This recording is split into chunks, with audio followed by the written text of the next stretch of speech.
Hello दोस्तों, मेरा नाम है पीयूष। और मेरे पिछले मल्टी बैगर वाले वीडियो के बाद बहुत सारे मेरे दोस्तों का ये सवाल आया कि पीयूष भाई, आप ये कोई स्टॉक्स के बारे में भविष्यवाणियाँ कैसे करते हो, कैसे बताते हो कि फलाना स्टॉक इतना ऊपर जाने वाला है, इतना परसेंट आप इसमें कमा सकते हो और कमाओगे ही। ये सब कैसे डिकोड करते हो, कौन सी ऐसी वेबसाइट है जिसमें ये सब इन्फॉर्मेशन मिलती है। तो आज हम इसी चीज़ के बारे में डिस्कशन करेंगे कि कैसे एक स्टॉक के ऊपर भविष्यवाणियाँ की जाती है, कैसे उसके बियर फेज हो या बुल फेज हो उस स्टॉक के साथ रहा जाता है। और ये हम जानेंगे एक लाइव स्टोरी के साथ जो अभी लाइव हो रही है।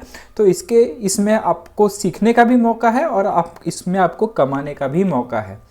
तो आगे बढ़ने से पहले अगर आपने इस चैनल को सब्सक्राइब नहीं किया है तो सब्सक्राइब कर दो। हमारी टीम जितनी बड़ी होगी उतना ही पढ़ाने में, इन्वेस्टमेंट करने में, कमाने में सबको मज़ा आएगा और सबका फ़ायदा होगा। तो चलिए, ज़्यादा मैं आपका टाइम नहीं लेता हूँ, स्टार्ट करता हूँ। स्टोरी स्टार्ट होती है इनसे। इनका नाम है पद्मजा रेड्डी। 1998 में इन्होंने स्पंदना स्फूर्ति नाम की एक माइक्रो फाइनेंस कंपनी की शुरुआत की। माइक्रो फाइनेंस कंपनी क्या होती है? एक बैंक होती है, उसका एक छोटा बच्चा होता है जिसको एनबीएफसी बोलते हैं, और उसका भी एक छोटा बच्चा होता है जिसको माइक्रो फाइनेंस इंस्टीट्यूशन बोलते हैं। इन तीनों में बेसिक कोई ज़्यादा डिफरेंस नहीं होता, एक ही तरह का काम होता है कि किसी से पैसा लेना है और लोन्स के द्वारा किसी और को पैसा देना है। बट लोन्स का साइज़ जितना बड़ा होगा, अगर सबसे बड़ा लोन होगा, बहुत ही ज़्यादा उसके पीछे गारंटीज़ होंगी, तो वो बैंक्स का काम होता है। अगर लोन छोटा है थोड़ा उससे और उसके पीछे उतनी सॉलिड गारंटीज़, कोलेट्रल्स, ये सब गिरवी रखने के लिए चीज़ें नहीं हैं, तो एनबीएफसीज कहा जाता है। और उससे भी नीचे जो चिल्लर लोन बांटते हैं, चिल्लर लोन माने कि बहुत ही छोटे लोन, 5-10 हज़ार, 50 हज़ार, 40 हज़ार के लोन जो लोग बांटते हैं, उन्हें, उन कंपनीज को माइक्रो फाइनेंस इंस्टीट्यूशन बोला जाता है। तो ये जो पद्मजा रेड्डी है, इन्होंने 1998 में स्पंदना स्फूर्ति लिमिटेड नाम की माइक्रो फाइनेंस इंस्टीट्यूशन की स्थापना की, जो कि एक लिस्टेड कंपनी है। अब इसमें कुछ बहुत ही इंटरेस्टिंग चीज़ें हो रही है जिसके बारे में आज हम डिस्कशन करेंगे। तो बेसिकली इन्होंने 1998 में एक कंपनी की शुरुआत की। उसके बाद जैसे जैसे कंपनी बड़ी हुई उनको कैपिटल की रिक्वायरमेंट उनकी बढ़ी। तो उन्होंने एक प्राइवेट इक्विटी फर्म जिसका नाम है किदारा कैपिटल, उसके साथ टाई अप किया और उनसे काफ़ी सारा पैसा लिया। प्रिसाइजली उन्होंने कुछ 400 करोड़ रुपया उस कंपनी से लिया। फिर पद्मजा जी और किदारा कैपिटल, इन दोनों ने मिलके उस कंपनी को बड़ा किया और उसका आईपीओ लाया और स्टॉक मार्केट में वो कंपनी लिस्ट हुई। तो हम स्क्रीनर पे जाते हैं और इसका चार्ट देख लेते हैं एक बार। तो ये कंपनी लिस्ट हुई लगभग 2019 में और इस कंपनी 800 रुपया के ऊपर लिस्ट हुई। उसके बाद एक टर्न आया इस कंपनी में कि किदारा कैपिटल ने ये सोचा कि कंपनी को अब बैंक को बेच दिया जाए, एक्सिस बैंक को। तो ये इसी साल की बात है। और ये जब न्यूज़ स्टॉक मार्केट में आई कि स्पंदना स्फूर्ति will be subsidiary of axis bank, तो क्या हुआ, चलो ये देखते हैं आगे। तो ये ट्रेडिंग व्यू पे सेम स्पंदना स्फूर्ति का चार्ट है। तो ये टाइम है जब यहाँ पे बड़े बड़े वॉल्यूम्स आए थे और ये स्टॉक में लगभग 40-45% की एक बढ़त देखी गई थी। और ये है जून महीने में इसी साल के। तो ये वो टाइम है जब ये न्यूज़ आई थी कि एक्सिस बैंक जो है वो किदारा कैपिटल का स्टेक और ये जो कंपनी है स्पंदना स्फूर्ति, इसको एक्वायर करेंगे। आपका ये नेक्स्ट क्वेश्चन आएगा कि एक्सिस बैंक को क्या ज़रूरत पड़ गई ऐसी छोटी मोटी माइक्रो फाइनेंस कंपनीज को एक्वायर करने का। तो दोस्तों, बात ऐसी है कि कुछ एक चीज़ होती है प्रायोरिटी लेंडिंग। प्रायोरिटी लेंडिंग का मतलब ये होता है कि सरकार उनको बोलती है बैंक्स को कि आपके पास बैंकिंग लाइसेंस है, हमने आपको ये कमाने का मौका दिया है, तो आप जो है छोटे वर्ग के लोग, जो लोग अफोर्ड नहीं कर सकते हैं, दूर दराज के इलाकों के जो लोग हैं, उन तक भी ये बैंकिंग की सुविधाएं पहुंचाए। बट बैंक्स का ये नहीं हो पाता है क्योंकि उनका बिजनेस मॉडल इस तरह से नहीं होता है। तो उनके लिए एक बहुत ही इजी तरीका है कि अगर एक ऐसी माइक्रो फाइनेंस कंपनी उनके पास हो जो ये ऑलरेडी उनकी रीच हो छोटे छोटे इलाकों तक, दूर दराज के गांवों तक, तो उनका वो प्रायोरिटी लेंडिंग का जो टारगेट होता है, जो उनको सरकार को दिखाना होता है, वो पूरा हो जाता है। और दूसरी बात यह है कि उनकी ओवरऑल रीच जो है कंट्री के कोने कोने तक बढ़ती है। इसीलिए एक्सिस बैंक जैसी कंपनीज इसमें इन्वॉल्व होती है। ओके, तो यहाँ तक तो ठीक था कि पद्मजा जी मिलके और किदारा कैपिटल, इन दोनों का मिलके जो प्लान था कि एक्सिस बैंक को हमें बेचेंगे। अब ये देख लेते हैं कि कितनी हिस्सेदारी है किसकी इस कंपनी में। तो हम screener.in में जाते हैं और नीचे जाते हैं प्रमोटर होल्डिंग में। प्रमोटर होल्डिंग में हम अगर देखते हैं तो प्रमोटर्स में ये कांचनजुंगा लिमिटेड नाम से एक दिख रहा है जिसका स्टेक है 45%, और दूसरा दिख रहा है पद्मजा रेड्डी जिनका स्टेक है लगभग 16%। उसके बाद FII में हम जाते हैं तो ये वैलिएंट नाम से जो है ये भी किदारा कैपिटल के ही आर्म्स है, तो इसमें फिर से 3% आता है, यहाँ पे फिर से 2% आता है और यहाँ पे फिर से 1.2% आ रहा है। और अगर हम पब्लिक का शेयर होल्डिंग पढ़ते हैं तो फिर से यहाँ पे वैलिएंट मॉरिशस फंड दिख रहा है जिसका फिर से 6% की हिस्सेदारी है। तो मोटा मोटी अगर हम पकड़ ले तो 60-65% की हिस्सेदारी जो है वो किदारा कैपिटल की है, और जो बाकी की 16% है वो पद्मजा जी रेड्डी की है। अब यहाँ पे दिक्कत ये होती है कि पद्मजा रेड्डी का ये कहना है कि ये जो किदारा कैपिटल है, ये जो है इनकी स्थापित की हुई, इनका जो बच्चा कंपनी है, इतने साल से इन्होंने चलाई है ये कंपनी, ये बहुत ही कम रेट में ये लोग बेच रहे हैं। कितने रेट में बेच रहे हैं? उनकी जो डील हुई थी एक्सिस बैंक की वो हुई थी 700 रुपया पे। आप जाके गूगल कर सकते हो कि 700 रुपीज़ पे किदारा कैपिटल बेचना चाहती थी एक्सिस बैंक को।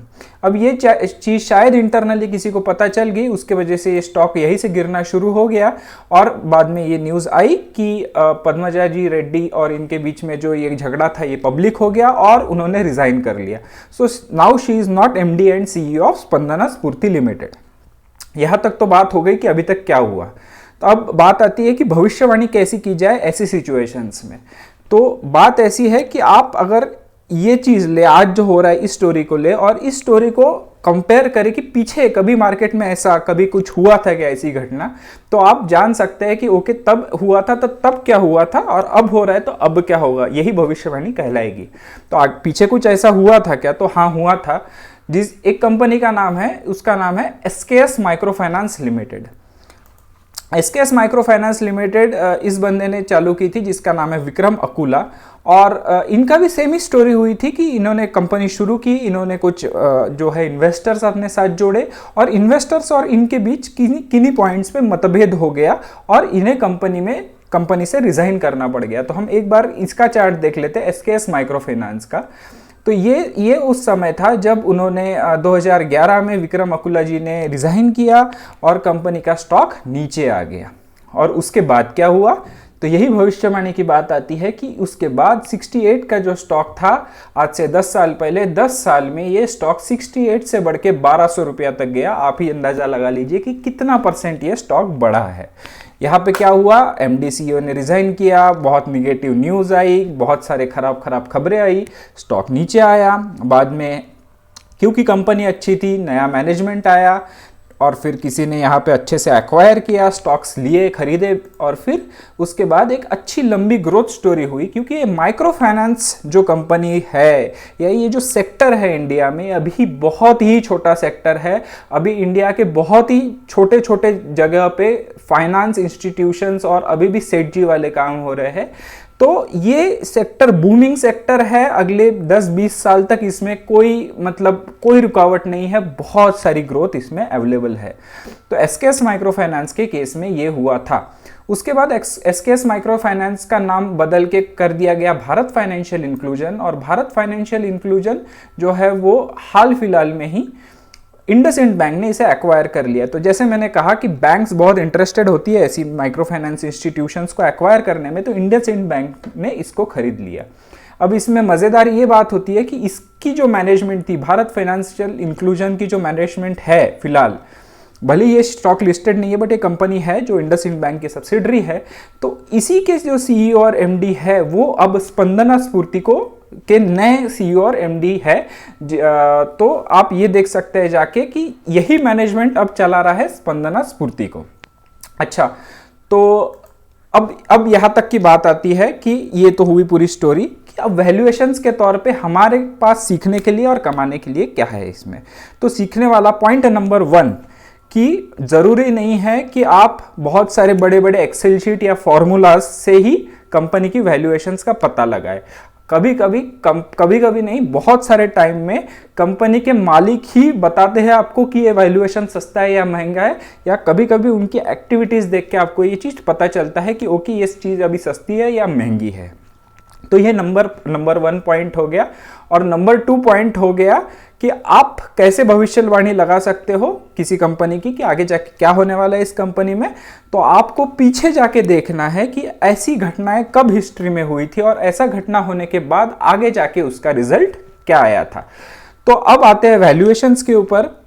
तो मैं सर्च करता हूँ इसमें SKS माइक्रो फाइनेंस, तो इन्होंने बहुत सारी, ये आर्टिकल है मनी कंट्रोल का जिसमें उन्होंने बोला है कि अब स्पंदना स्फूर्ति खत्म हो गई, इसमें कुछ नहीं रहा, नो वैल्यू लेफ्ट वगैरह वगैरह। उन्होंने बहुत सारे एलिगेशन किए हैं नए मैनेजमेंट के ऊपर, पद्मजा जी ने।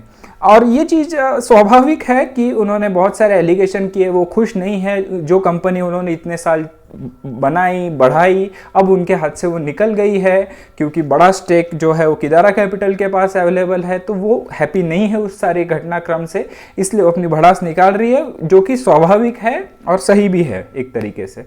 बट इसका मतलब ये नहीं है कि जो नया मैनेजमेंट है वो खराब है। नया मैनेजमेंट के ऊपर एक एक्सेस वो होता है, बर्डन होता है, या एक उनसे ज़्यादा उम्मीद की जाती है कि यहाँ तक का पुराने मैनेजमेंट ने यहाँ तक कंपनी को लाया है, तो अब आप नए मैनेजमेंट यहाँ से कहाँ तक ले जाएगा। उनके ऊपर एक वैल्यू एडिशन रिस्पॉन्सिबिलिटी होती है।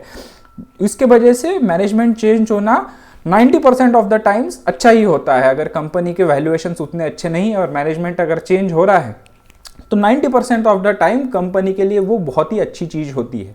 अब हम इस पे आते हैं कि ये कंपनी यहाँ से कहाँ तक जा सकती है। आज कुछ 420 के रेट पे ये कंपनी चल रही है।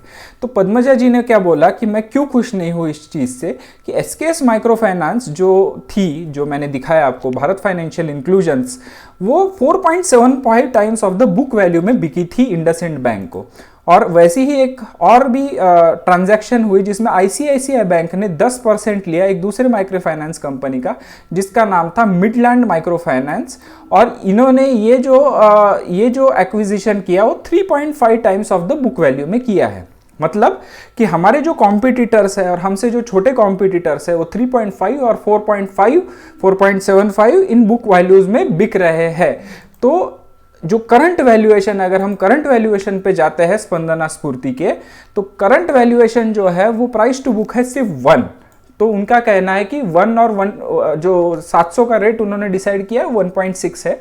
तो इनका कहना है कि 1.6 या 1 इतने कम वैल्यूएशंस पे आप क्यों बेच रहे हो, ये बहुत ही सस्ता है, ये बहुत सस्ता है। कौन कह रहा है? MD CEO जिन्होंने इस बैंक को, इस कंपनी को शुरू किया है, वो बोल रहे हैं कि ये 1.6 जो कि 700 का जो रेट है जिस पे एक्सिस बैंक को वो कंपनी बिकनी थी, वो बहुत ही सस्ता रेट है।